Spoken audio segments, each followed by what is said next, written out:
So I'm sitting there with like Kevin Hart, and I'm like, oh my God, like this is the coolest thing ever. And it really is it's so addicting that I knew immediately. I was like, okay, I'm not getting a job. Like I decided right then, I was like, I am not getting a regular job. I'm going to do this.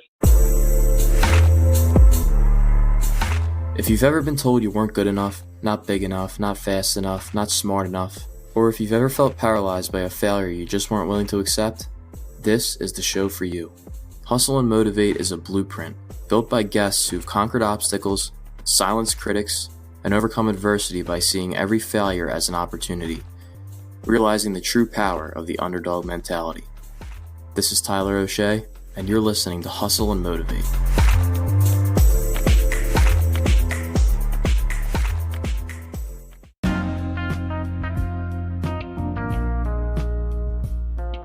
Kevin Caliber is a Hollywood actor, filmmaker, and fitness model, but he didn't start that way. He's a Marine veteran who, at 30 years old, sold 90% of his possessions and drove halfway across the country to become an actor.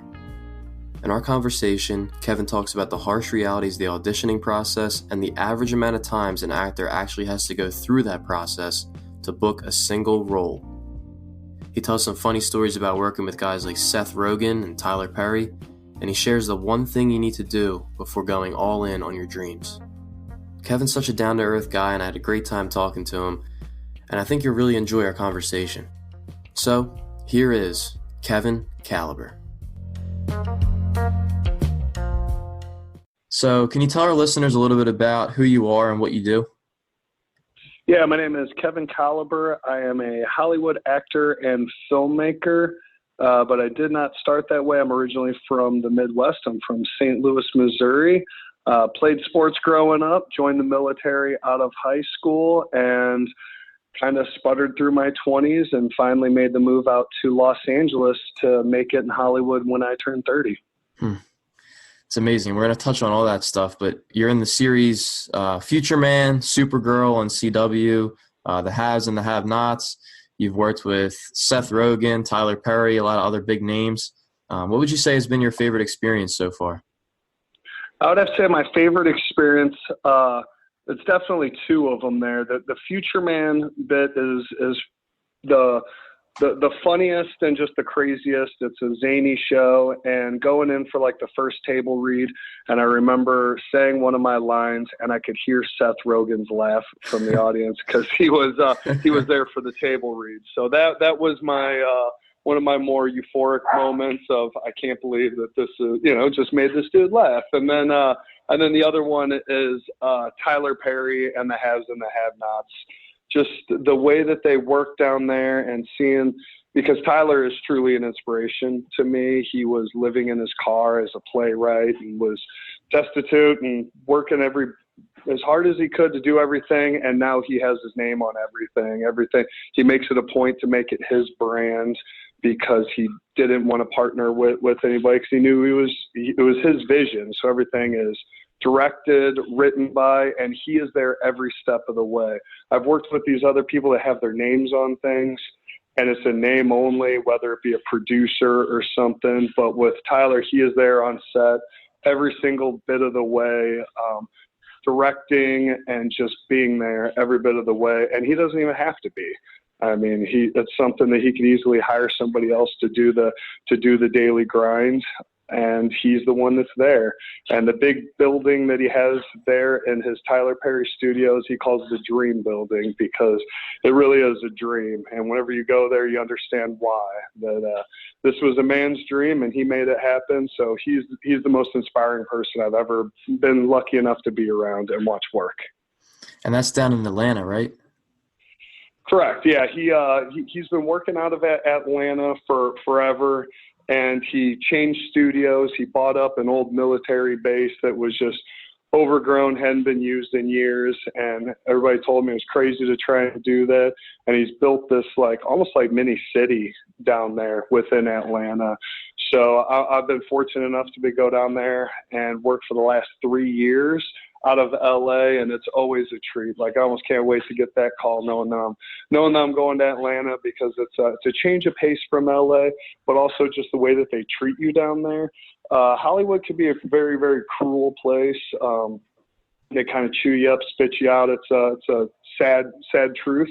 But down there, it feels like your family. It just feels like everybody's more welcoming. It's an amazing experience. It's so different from Hollywood that me as a filmmaker now, I try to take some of what he uses and implement that into my sets and into the way that I do business. And it's cool to see like the film industry blossoming and kind of extending past Hollywood now. Like there's so many other options, all these streaming services popping up. Do you have any other big projects you're working on now? Yeah, the big one that I'm working on now is a feature film called 16 Bits. I play a fun character named Wax Waster. He is a video game character come to life. So it's kind of my take on what would be, I obviously I can't budget out to be in a superhero movie or anything that I'm doing on my own in the independent level. So this is kind of that. It's a bit larger than life character. It's a lot of fun to be able to play that. I actually kind of took some tips from what I learned on the show Future Man, which is time travelers come from the future. There were a video game characters that was actually a simulation of the future, like a future war that was going on. So it's kind of cool because there's time travel involved, and then there's that sci-fi element to it. So in my film 16 Bits, we're kind of taking some of that, and I'm taking a lot of the character development. My character is named Blaze on Future Man, and my best friend on the show, who's one of the leads, his character name is Wolf. So Wax Waster is kind of a combination of Wolf and Blaze. If that's where my creativity came in from. That's pretty cool. And when's that going to come out? That one's going to come out early next year. We're still doing a crowdfund for it. We've been shooting parts of it. So if anybody is interested, you can find it through 16 Bits. We have an Indiegogo running. You can find us on all the sites, on the Facebook. It's a 16 Bits movie on Facebook and Twitter, and on Instagram, it is just Wax Waster, wax with 2 X's. And it's a lot of fun. I got a great team on that one. It's people that I've worked with in the past. And being in Hollywood, you meet a lot of people that it's a funny thing where everybody says, oh, we should work together. We should work together. Yeah. Oh, wow, you're great. We should work together again. But most of it's just fluff. It's people that you will literally never see again. Or sometimes it's 2 years later, somebody will give you a call and say, hey, I got a part that you're perfect for. So it's all about making those connections. And this is a project that it's connections that I've been making for right about 4 years. The director, I worked with him 3 years ago on a film called Ugly Sweater Party. And then we brought in a producer that directed me in another film called Death Day. And then I'm using one of my producing partners that I shot my series.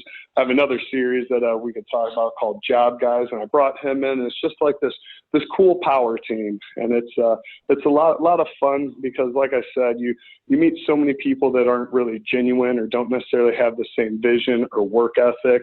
So to actually find a group of people that you like to work with, I think that's key, because Hollywood is something that you definitely can't do it by yourself. You definitely need good people around you that have the same intentions and the same vision. That's awesome, man. You could obviously tell in your voice that you love what you do, but according to your story, that wasn't always the case.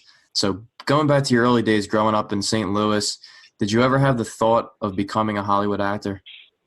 Well, not really. It was always something that was just like that pie in the sky dream that as a kid growing up, I grew up right outside of St. Louis and then moved into St. Louis in my preteen days. And it was growing up in the 80s and the 90s and just watching these larger-than-life characters, these action movies. That was always my favorite. Like Arnold Schwarzenegger is like the coolest person in the world to me. And so to watch all these movies, it was always like these dreams that, that's what I would play when I was in the backyard. I'd be out in the woods pretending that we're in Predator and things like that. But I never really thought that it was a viable option. It's almost a shame that I've actually become more connected to the film community in Missouri since I've moved away, because it was just something I didn't know how to find. It was pre-internet. It was, if you didn't go to film school, you didn't know anybody. And I only took one film class in college. And just from that one class, I'm not sure how much I really, really learned from it as far as the filmmaking aspect of it, but I knew that it was something that just always interested me. And growing up, you mentioned to me that you were in a pretty bad car accident. Can you take me through that? Yeah, so I played sports my whole life. It was year round. My dad was the most encouraging person, still is to this day. He was my baseball coach. He was my basketball coach. He drove me to football every day. He bought me my first weight set. He took me to my first gym and took me every day. I was a heavier kid, so it was something that I knew that like I was, wanted to be more of the buff. I didn't want to be just a heavy kid. I knew I was never going to be skinny. So my dad really took me under his wing in that regard. So I played sports just year round. I mean, we would play baseball all summer long. Baseball's huge in St. Louis. Being, St. Louis Cardinals are still my favorite team this day. And so we played baseball all summer long. All throughout the fall, we would play football. We would play basketball all winter. And it was just playing sports year round. And then whenever I was 15 years old, got in a real bad car accident. I shattered part of my leg, shattered my patella, which is the kneecap, popped a hole somewhere in my, it wasn't my lung, it was somewhere in my breathing, I don't know, my windpipe or something like that. So with that, you can't eat food because food has bacteria in it, and if anything gets in your bloodstream. So I was in the hospital for about a week and a half with, ended up having 3 major knee surgeries over the course of 2 years. So I never played a sport again. I could play pickup, but I never played on another team. And that was really the big crushing loss. It was always my dream to go play college football. And even when I was about 25, I thought about going back and playing college football. I said, hey, I still got my eligibility. I feel good. And I almost did it. The reason why I didn't when I was 25 is that the local school that I was looking at, they did not offer off campus.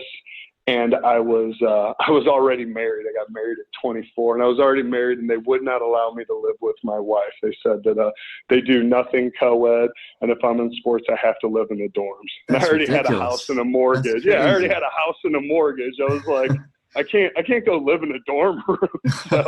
So that dream quickly faded of going back. But it's probably for the better. I probably didn't need to go out there and have my head knocked in at that age. Jeez. And what was high school like for you after the injury? High school was really interesting for me. It was I was almost like how do you say it? I got along with everybody, but I didn't fit into one certain group. Like I said, I played the sports, but all the jocks, they were kind of these. In my school, they were all kind of these preppy guys. They all had their little polo shirts, and they all only hung out with each other.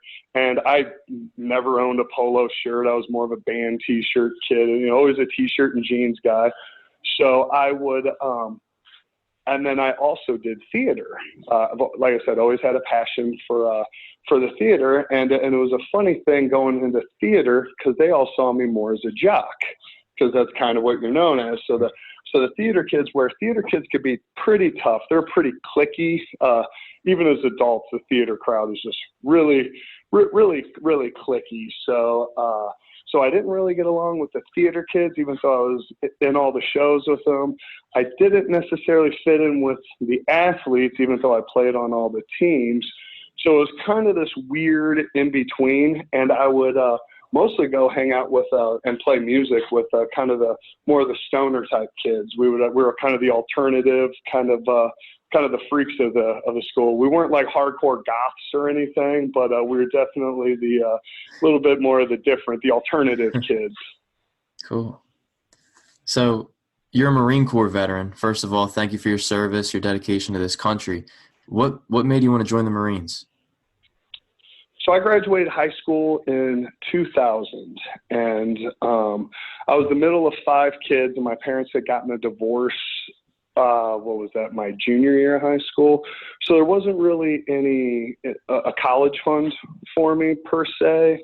And so out of high school, I just went and got a job. I always worked throughout school. I think I got my first job at like 14. I was always a hard worker. So I went and got a job right out of high school. And I was working construction as an 18-year-old. It's pretty good money. And so I was doing pretty good. I was still living at home. And then about a year later is whenever 9/11 happened. So I remember waking up, and I think it was my mom gave me a call right after the first plane took the first tower. And I remember sitting there watching it, and then of course we're all addicted to the TVs, watching CNN for the next month. And then it was a couple weeks later, and I decided, I think it's time to do something. I'm a healthy male at the right age. I was 19, so went in and joined the Marine Corps. I had an older sister that was in the Army, that is still in the Army to this day. And my dad was in the Air Force. My dad went into the Air Force during Vietnam. And while he was there, he became a aeronautical engineer. So he got a great education out of it. So after having a heart-to-heart with my parents, I said, I think I want to go. They said, cool, go join the Air Force or go join the Coast Guard. They didn't want me to be in a dangerous type of position. But I said, look, that's not my personality. I'm hardcore. The Marines is the toughest, the most physical one. I mean, that's just who I am. They said, okay, if you're going to join the Marine Corps, you're not going to join as an infantry. You will not be a foot soldier. Make sure you get a good job. So I did go in because my scores were pretty good. So I went into the intelligence. So I worked in an intelligence office in the Marine Corps, which later on led me to be able to work as a civil engineer in the civilian world after I got out. So that's what I did throughout my 20s was worked as a civil engineer. And what were your 20s like? Like how did the idea of pursuing acting actually come about? So 20s was interesting. I got out of the Marine Corps early 20s. As I said, settled down, got married. I was playing music. Music was always a passion of mine. Had a rock band called DeSober. We were pretty decent size for St. Louis. We would play big shows and let us open up for big people, and they'd play us on the local radio. And it was a real trip. So it was. I considered giving music a go. I was ready to. I would have moved to LA then and pursued music, but the rest of the guys, they just weren't quite convinced. They had their restraints, which makes sense. It's a big leap of faith. So in my mid-20s, the band kind of broke up. I just got the 9-to-5 job. I was married, and me and her, we were training partners. We took to like distance running. We ran marathons all over the country. We did. We got into more of the fitness aspect of it. Got really healthy, and that became our lives. We were the annoying couple that would bring our own food to dinner parties because we can't eat the crap that they're going to serve us, and so that was us. We became this little boring, mundane couple. We would get up and run every morning and go to the gym every evening, and we both had 9-to-5 jobs.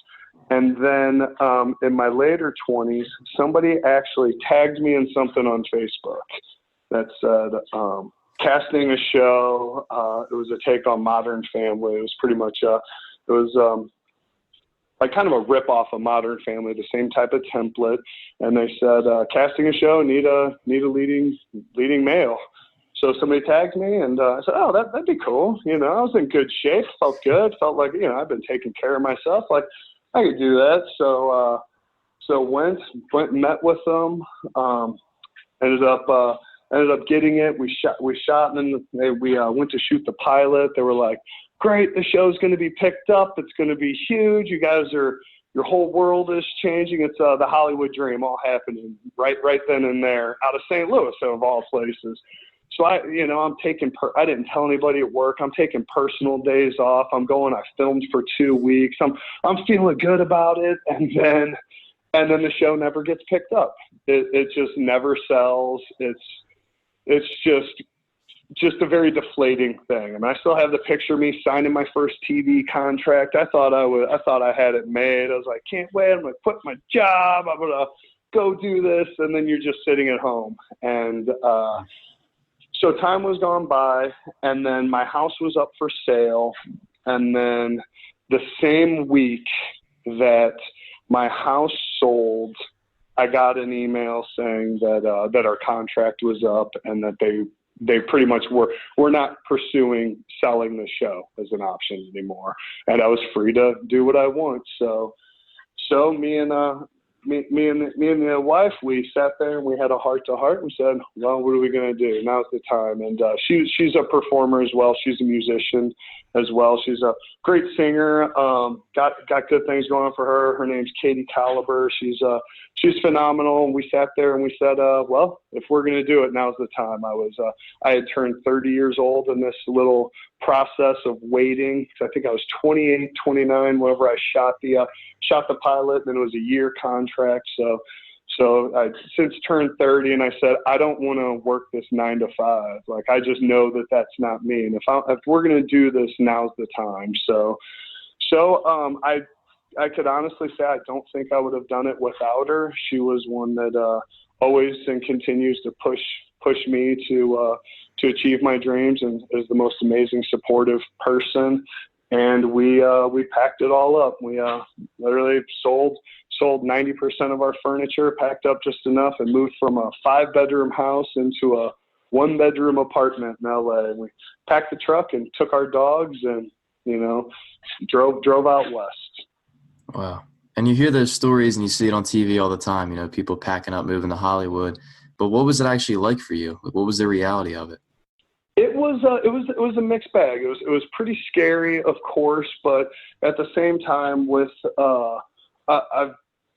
I said, I've always been a hard worker, so I knew that I would at least be able to get work. Where I was stationed in the Marine Corps, I was stationed in San Diego, and Oceanside was about halfway between San Diego and Los Angeles, and I just fell in love with California. I said, look, if worst comes to worst case scenario, we'll go get 9 to 5s. And we will be living in California. I said, I loved Missouri. I loved growing up there, but I didn't necessarily want to grow old there. I was getting pretty tired of the winters. I was getting, I'm an outdoorsy person. So out here in California, I obviously have the oceans, the mountains, everything you could really imagine. So whenever we first got here, I initially went out to get a job. I said, tell you what, you can pursue your music right out the gate. I'll get a job. I'll be the breadwinner for a while. I said, we'll get established. I'll get into my acting. I'll do it as much as I can, but the focus will be on that. I kind of took the back seat on that. And then I could not find a job. I was like, look, I've been an engineer. I was a part-time mailman. I was a Saturday delivery guy. So I was like, I could go get a job doing that, and just nothing. Literally could not find a job. I'm not bilingual, so that took me out of so many, out here in California, everybody speaks Spanish. So it really took me out of so many possibilities. I couldn't even go get like a regular factory job. So within a week, I had already, gone around and started putting my name out there and started submitting for gigs. And within a week, I found myself on my first set.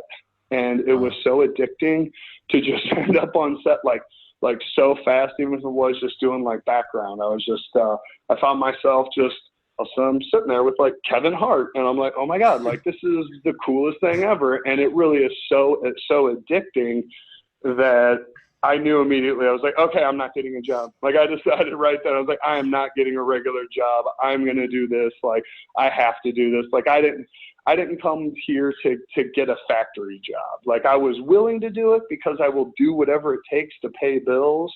But at the end of the day, I said, if ever there was a sign to do something and do something right and make, really put yourself out there and take that leap, that was it. Because I know a lot of people that have moved here, that live here, that call themselves actors, call themselves writers, filmmakers, whatever.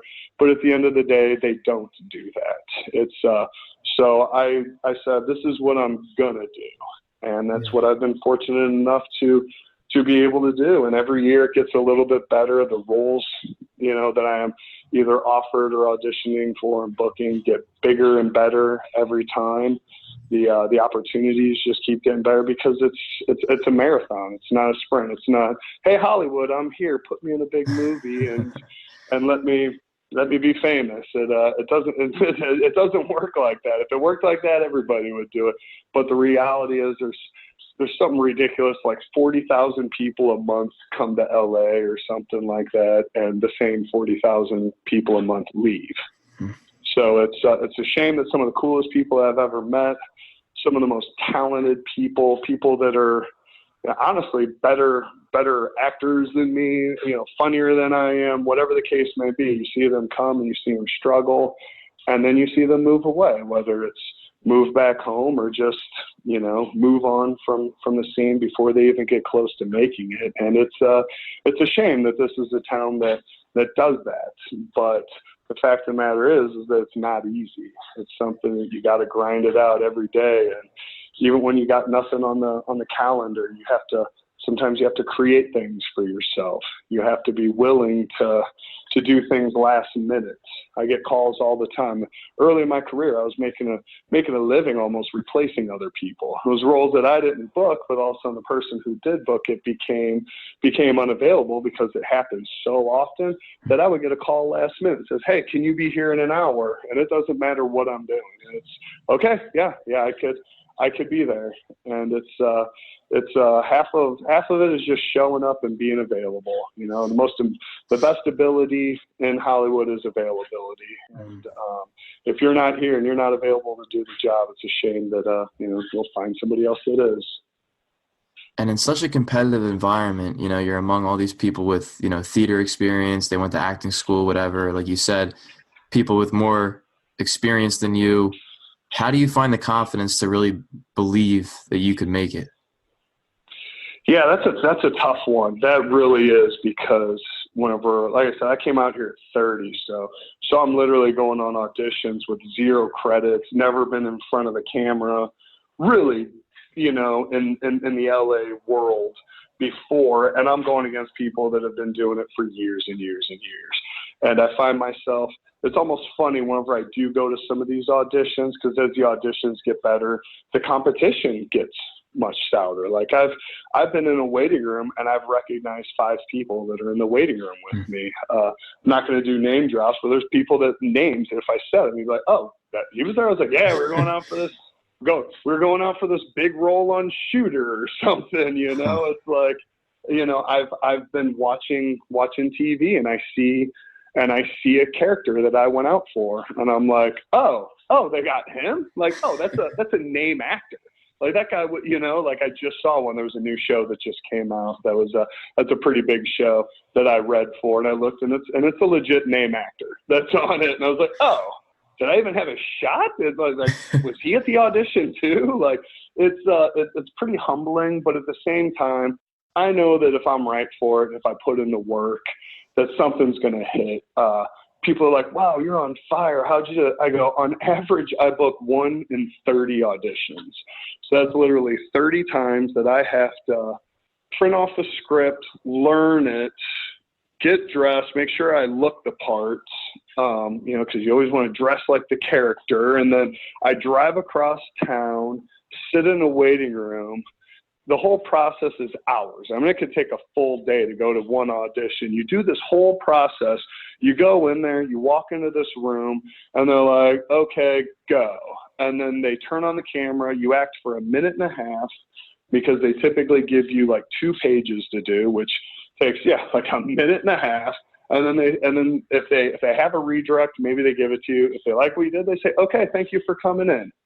And then it's all that preparation and all that for 1 minute and a half on camera. And then you walk out and you're like, okay, now I'm in Hollywood and it's 4:30 and I got to go sit in traffic for 50 minutes to drive home. And then you never hear anything. And then it really weighs down on you. And then for me, on average, like I say, I have to do that 30 times to then get that one call. But it's like when you get that call, when you get to go and perform, and then it's just a celebration of all of the work that you did. It could be so tough that putting in all this work daily, it's like going to class, 2 times a week and just spending all this time, money, and effort. And you're just, for some people, I can see why people get, so jaded whenever they don't book something.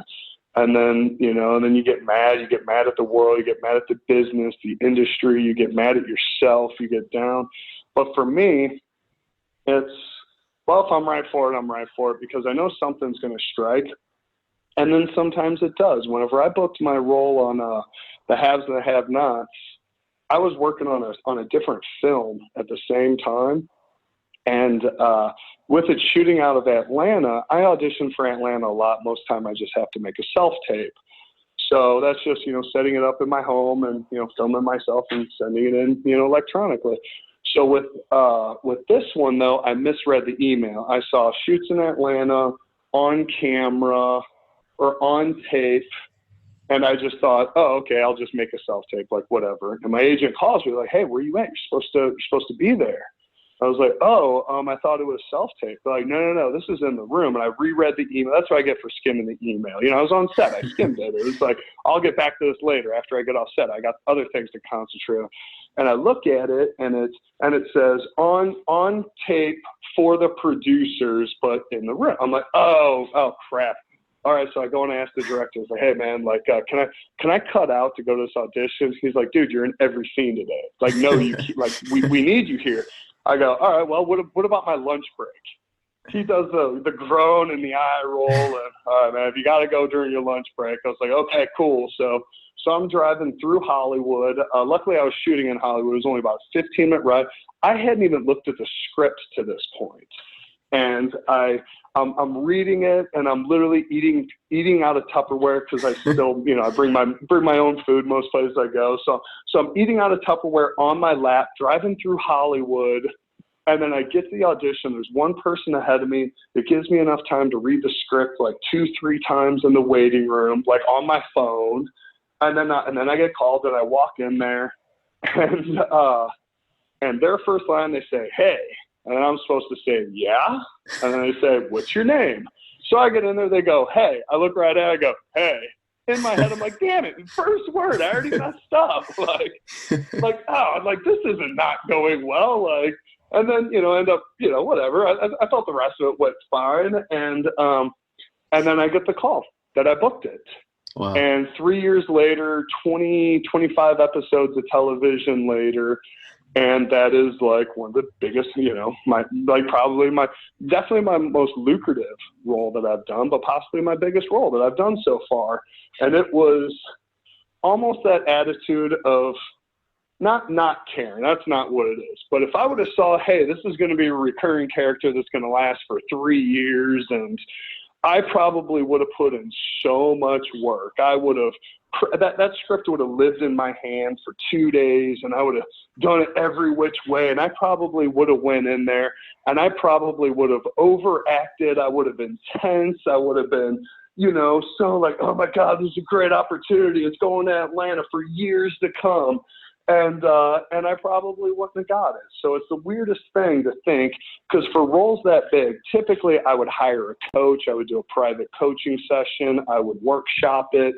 I mean, I would put in the work, but it's so funny that something like that, like with literally never saying the words out loud. Like I never said them. I didn't say the words out loud when I was in the waiting room reading the script for the first time. I just got in there and literally on camera at the audition was the first time that I ever said the words out loud. So it's pretty amazing that I could be blessed with something like that whatever it was that I brought in that moment, they saw in me.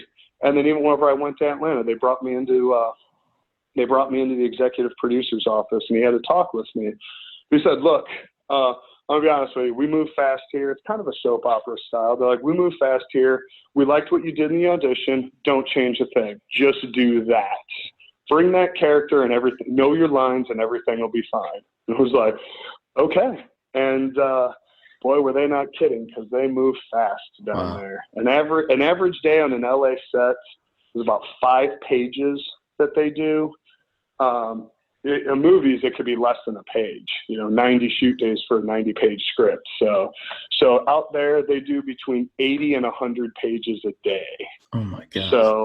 So it's at this rapid fire pace, and because he's a machine, he knows what he wants, and they shoot it, like I said, whenever I take the style of filming, whenever I see how they do it down there, it's what I want to implement on my sets, and I get in trouble because like my web series Job Guys, which will be coming out here in a couple months. It's whenever I work with that, I act as the first AD, so I'm the guy that does kind of the scheduling. I'm the one that's always looking at the script and saying what scene we're going to do next. And so I'll do that. And my director, he'll be like, all right, man, like, we are not Tyler Perry. We do not have those kind of resources, because they're essentially pointing 4 cameras at everything. So it's like, for us, we're doing one single camera.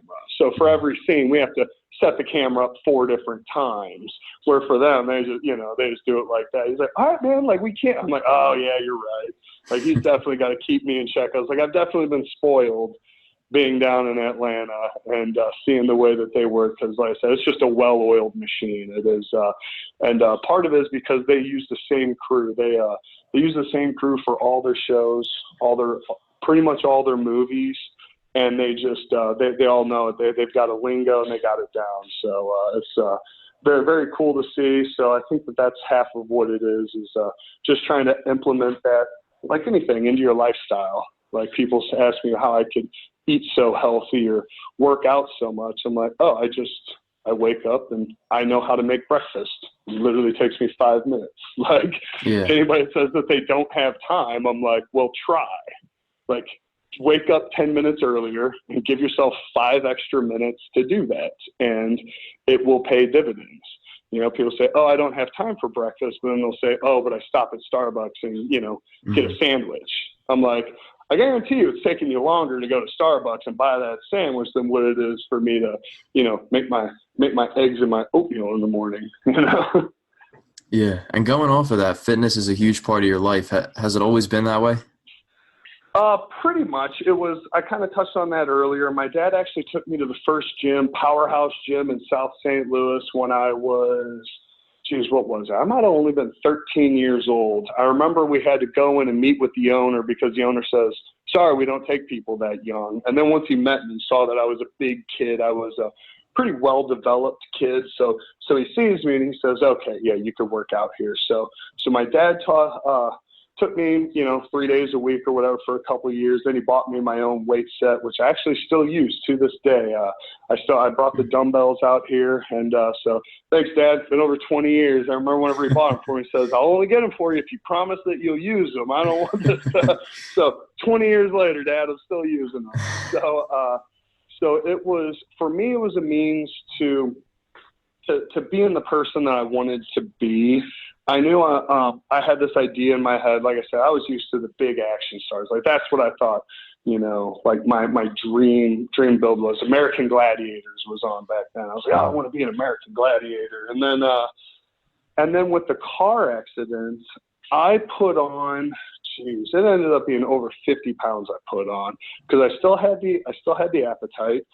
Grown boy, I would sit on the couch and just eat, because I was in, it was 6 weeks of crutches, another however long it was, but I couldn't do cardio, I couldn't do squats, couldn't do anything for right about 2 years.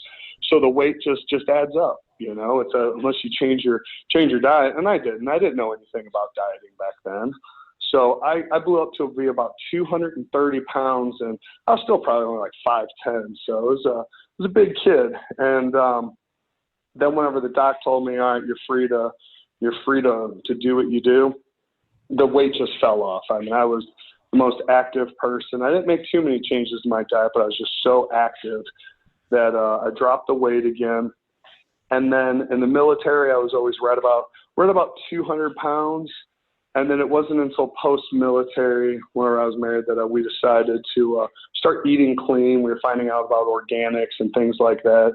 And it's a funny thing that my hair I started losing my hair in my early 20s. And it was like I have couple autoimmune diseases. I have I have psoriasis that was building up pretty bad. And then whenever I actually made the changes to eating healthier, like my psoriasis went away, my hair stopped falling out. Like, it was a weird thing. It's like, I look like I have more hair now at 37 than I did at 24.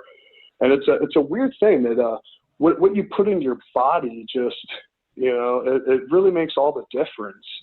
And for me, it's been totally worth it. Like I said, I ran marathons all over the country. And then in the last 5 years, I got into doing physique competitions. It was something I just wanted to do for me. I don't want to be a bodybuilder. I'm not trying to be a professional. I just said, I need something to get in shape for, something to look forward to.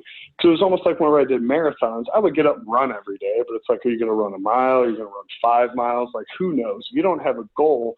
But then once I had that running chart in front of me, that I knew 16 weeks to get to 26 miles, and I knew that every Sunday I would have to do my long run. It goes from 10 to 12 to 14, all the way up to 21 miles on a just Sunday, and you're literally waking up at 7 a.m. on a Sunday, so that means not going out on Saturday night because you have to run 21 miles all by yourself on Sunday morning, like just in the park. It's like, even fathom that. Like, people always say, why would you do that to yourself? I was like, I don't know.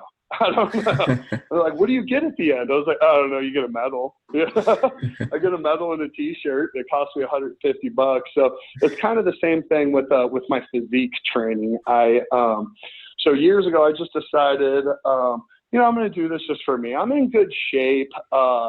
I haven't played a bodybuilder on TV once. I'm like, I know I could get in a little bit better shape. I've never actually been there. Like I said, I was always kind of a heavier kid. So even in my 30s, I felt like I was still kind of walking around with a little bit of baby fat. Like, I'd never really quite gotten to where I wanted to be.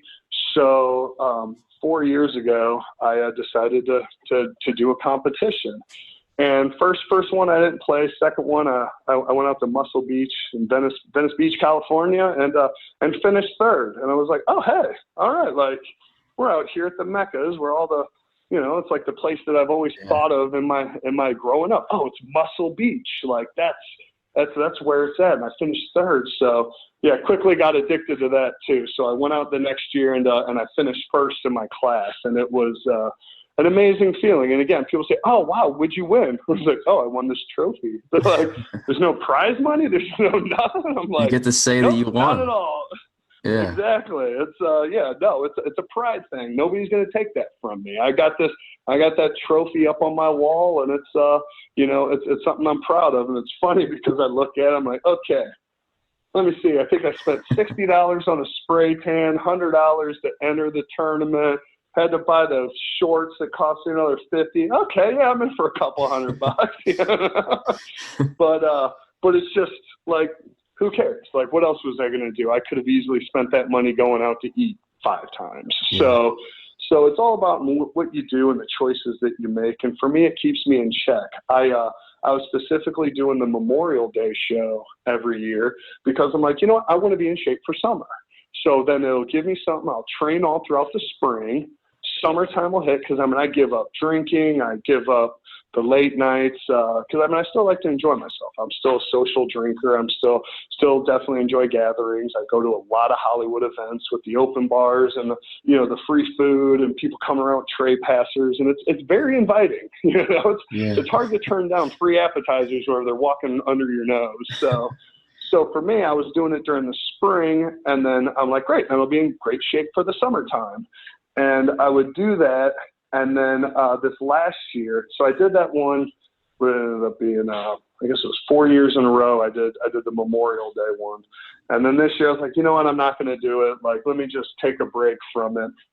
And it's funny how one thing breeds another thing. Like, you put energy into one thing, and then that energy is transferable to go into something else. Like, some of my biggest roles that I've booked, I've probably booked based just on my muscles or based on my build. Like, I played Superman. Like, I didn't get that because I don't work out. Like, whenever I was in the gym, I wasn't saying, I'm going to be Superman. It's just, it breeds that. So this last year, I was getting in good shape to play my character Wax Waster. And I said, I'm going to get in great shape. This is my thing. I'm going to look the best that I have ever looked. So I'm getting there, and it's, you know, we're doing our filming, we do a photo shoot. I was like, ooh, yeah, I feel good. And then there was another, you know, physique competition coming up. This one is called Mr. Muscle Beach. And I was like, ooh, Mr. Muscle Beach. Like, yeah, it's on the 4th of July. I said, boy, I'm in good shape. Man, wax has got me in some good shape. I think I might do that. So I go ahead and I only had to cut for about 3 weeks. I'm not like, I was still, you know, enjoying life all the way up until 3 weeks before. I mean, I'm not sacrificing a whole lot. And so I do that, and I just kicked it in the high gear, did my extra hour of cardio every morning, and then, yeah, went out there and took first place again. I hadn't won first place in 3 years. I finished second the last 2 years. And every time we finish second, finishing second is really, really good. Don't get me wrong. Like, I'm super proud. Like, oh, my God, second place. Like, but that other party, like, God, I want first place. You know? Yeah. The competitive side. You know, like I said, I can't play sports anymore. So this is the closest that I could get to playing sports. Mm-hmm. So I said, all right. So I went and it was something that I wasn't even going to do. But because I was getting in shape for my 16 bits film, I was in the shape, went out there, took first. And then 2 weeks later, auditioned for something else. And because I was in such good shape, I booked another really big thing for the company Beachbody. And it's basically like, if I wouldn't have been in the shape that I was, I probably would not have booked it. So it's just kind of whatever the incentive is, whether it's just doing it for you, whether it's you want to look good for vacation, you want to look good. It really is. It's in a sense that any effort and energy that you put into it, like if all of a sudden you cut out the junk food because you want to look good, all of a sudden, you know, your medical starts getting better, your health gets better. It all, you know, all that positivity and doing good for yourself, it all breeds good. I think that all those auditions that I did not book, I learned so much from them because now I'm getting better at breaking down scripts. I'm getting better at character development. I could be negative about it and say, oh, I haven't booked in 2 months. Like, I suck. What is wrong? What a waste of time that was. I can't believe I drove for 2 hours to do that audition and I didn't even get a call back. Like, what was it for? It's like, well, it's because it's making you better and it's making you stronger in your craft. And whatever it is that you learn from that, use it. You know, use it. If you got to do this or do that for something, then think of it as a positive that you could then will then be used for something else. And some of our listeners out there might be listening to your story and, you know, say, wow, he took a really big risk, changed careers, and it worked out for him. But maybe they're still feeling that uncertainty for themselves. What advice would you give people who might be a little hesitant to go all in on their dreams? I would say be sure that it's what you want to do.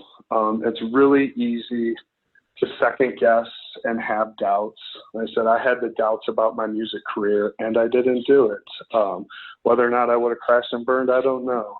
But just make sure that it's something that you really feel strongly about. And I think it was Jim Carrey that had that speech where he said that, you know, you could fail at doing something that you don't like.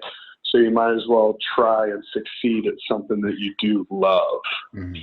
So I think that that's just the motto is if it's worth the risk. I talk to people all the time, say, God, I wish I would have done that, or I wish I could do that. I'm like, you're still a young person. Like, I didn't have doubts. I was married and had the good job and was locked into a house and it just wasn't fulfilling for me. I mean, I would love my family. I love the people that are around me, but it's just every day it wasn't what I wanted to do. So I think it's just don't be afraid to find that, even if it's on another level.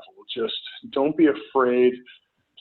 The bills, the this, the that, those things will come. There's always a will. There's a way. If you're a hard worker or you want to put, you know, the effort into the right places, the payoff will be worth it, guaranteed.